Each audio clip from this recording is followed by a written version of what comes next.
Assalamu alaikum guys, welcome to my YouTube channel with yet another lecture of the series of literary terms.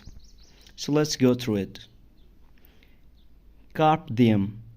The term Carpe Diem is a Latin phrase meaning seize the day.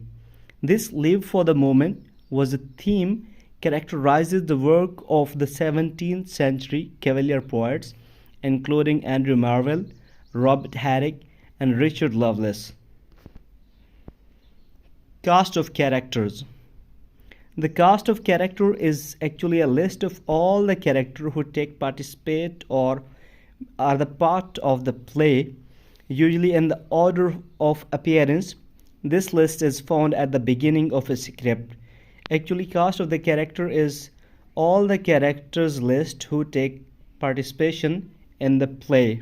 Characters are the people and sometimes animals or other beings who take part in the action of a play or a story or a novel. Events centers on the lives of one or more characters referred to as main characters. The other characters are called minor characters. They interact with the main characters and help move the story ahead. Character may also be classified as either static or dynamic. Static characters do not change much over the course of the story, they remain constant. They do not experience life alternating or change and seem to act the same, even though their situation may change. In contrast to the static, the dynamic characters evolve as individuals, learning from their experience and growing emotionally. Chorus. In the theatre of ancient Greece, chorus was a group of actors who commented on the action of the play between scenes. The chorus sang and danced to musical accompaniment, giving insight to the message of the play. The chorus is often considered a kind of ideal spectator, representing the response of ordinary citizens to the tragic events that unfold. Certain dramatists have continued to employ this classical convention as a way of representing the views of the society being depicted. So the chorus is basically ancient used by the ancient Greek and their dramas. Basically the purpose of chorus is to pass some commentary what is being depicted in the drama. Cliche. Cliche is an overused expression that has lost its freshness, force, and appeal, and which has become obsolete to use. The phrase "as quiet as mouse" is an example of cliche, meaning the word which nowadays has been obsolete, they are no longer used. So such type of words or phrases are called cliche. Climax. In a plot structure, the climax or turning point is the moment when the reader's interest and emotional intensity reach at its peak or the highest level. The climax usually occurs toward the end of a story and often results in change in the character or a resolution of the conflict.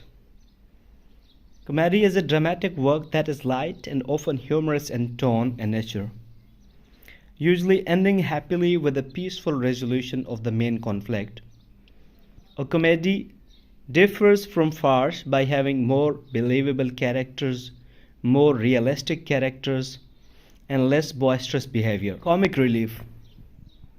Comic relief consists of humorous scenes, incidents, or speeches that included in a serious drama to provide a reduction in emotional intensity because it breaks the tension. Comic relief allows an audience to prepare emotionally for events to come. Examples I have taken is comic relief used in Macbeth is provided by Macbeth's garrulous vulgar porter at the beginning of Act 2, Scene 3, just after Duncan's murder. This is needed to relax the tension built up in the preceding scenes. A complication is an additional factor or problem introduced into the rising action of a story to make the conflict more difficult. In some cases, a plot complication presents a character with a moral dilemma that seems to make it harder or nearly impossible for a character to get what he or she wants. Conflict is a struggle between opposing forces that is the basis of a story's plot. An external conflict puts a character against nature, society, or another character. An internal conflict is conflict between opposing forces within a character. Example here is in Elizabeth Gaskell's Christmas Storms and Sunshine. Mrs. Hodgson is in running. That's all about our today's lecture, and see you in the very next lecture. Thank you for watching.